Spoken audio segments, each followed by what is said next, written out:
Hey Kat, what tips do you have for responding positively to criticism and using it as a learning opportunity? First, never make anything that anybody says or does, whether it is in person, in text, on social, behind your back, or even to your face, personal. It doesn't mean anything about you. I want you to repeat after me and repeat in your head and write this down in your journal.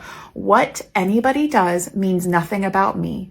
It means nothing about you. The reason why you're getting so upset and why you're getting tight in your jaw and your throat is getting tight and your eyes are getting watery is because you think that whatever somebody said, whatever it might be, however damaging or ugly or terrible it might be, you think it means something about you.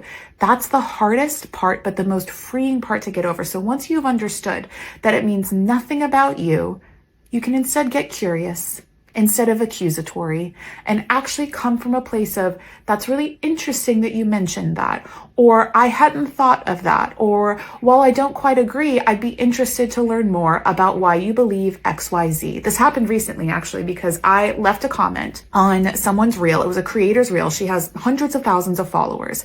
And the reel was her talking about another creator and shaming them. And while I really like this creator's content, the creator whose reel I commented on, I love how she's so shame-free in her advice that she gives, the tips that she shares. That's amazing. But I gave her some constructive feedback and I said, hey, take it or leave it, right? You didn't ask for it, but take it or leave it. I love how you share shame-free tips, but it doesn't really resonate or seem aligned with me when I see you shaming somebody else. And yet you expound upon and embody being shame-free in the content that you share.